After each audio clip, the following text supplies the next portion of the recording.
I swear I'm not doing this on purpose. Once again, I find myself on the opposite end of a Star Wars movie's critical reception. And again, not on purpose. So, Solo: A Star Wars Story. I thought it was actually a pretty fun movie. I'm not here to say that it's the best Star Wars film, but it's definitely a fun adventure. We won't go into any deep spoilers for the movie, but pretty much the premise of it is that Han spends his life owing debts to others, whether that's in the form of money or promises he's made to certain people from his past. But all he needs is one big score and that debt will be settled. He'll be free. And that's kind of his driving motivation throughout the movie. We see the weight that always owing others or having a boss puts on him, and all he wants to do is be free of that and fly among the stars. It's actually pretty relatable, and all the more because this is a much more naive Han Solo. It's 10 years before the events of A New Hope, and that means we get a much more idealistic and hopeful character. But as this movie's events start to kick him in the emotional nuts, we do see that he's on the path to becoming the jaded smuggler who will one day turn his back on the rebellion as they go to face the Death Star. At least for like 15 minutes for tension. And all of that is performed pretty well by Alden Ehrenreich. By Alden. Alden and I are on a first-name basis.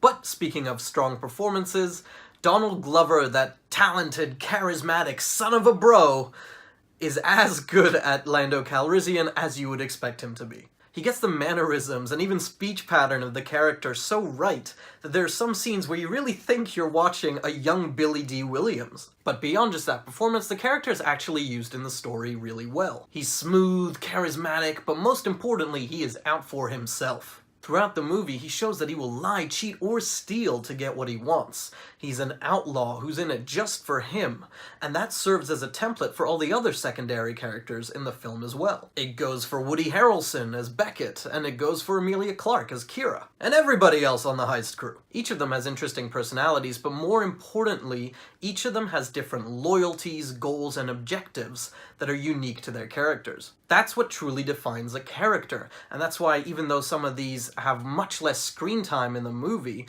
they don't end up feeling like archetypes like blind ninja, guy with a lot of guns, and sexy accent man. The movie does fall into the trap of sassy robot, but at this stage I feel like that's a requirement for any Star Wars movie. It's not a requirement I like, but it's a requirement. Anyway, the movie wastes no time in showing you that these secondary characters are not safe at all.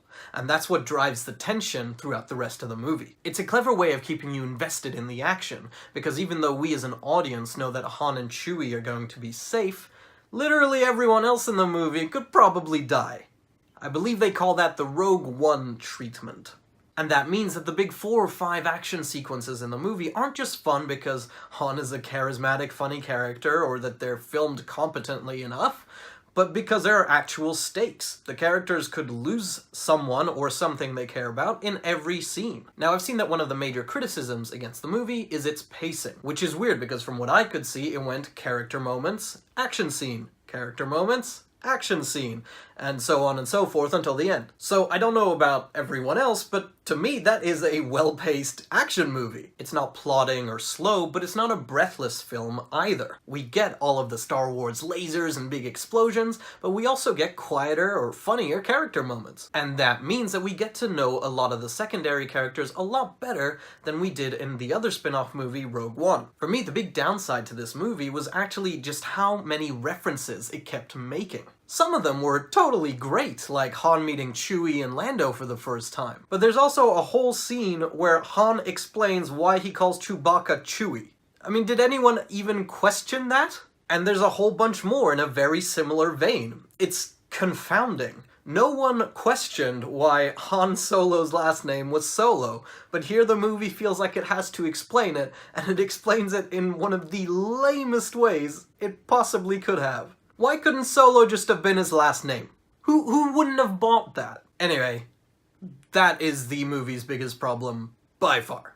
But apparently another big problem the whole rest of the internet has with this movie is that there's no reason why it exists.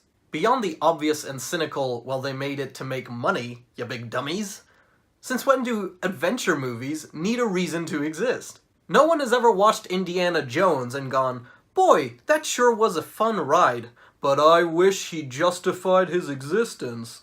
No, it's a treasure hunting movie where Indy and the bad guys both want the same score, and we follow them from action set piece to action set piece, having fun all the way because Indy is just such a damn charismatic everyman. And the same goes for Solo. There's no deep message here, it's just a guy who's trying to beat a bunch of bad guys who want the same treasure as him. It's fun, the actors all do a great job, and some of the characters are left in interesting predicaments that I'm really keen to see play out in either a sequel or another spin-off movie. So no, Solo: A Star Wars Story is not an essential addition to the Star Wars canon of films.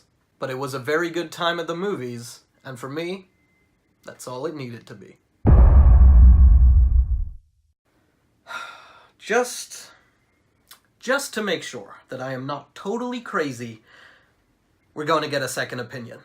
I'm going to go ask my flatmate Scott what he thought of the movie. I liked Han Solo. Thanks, Scott.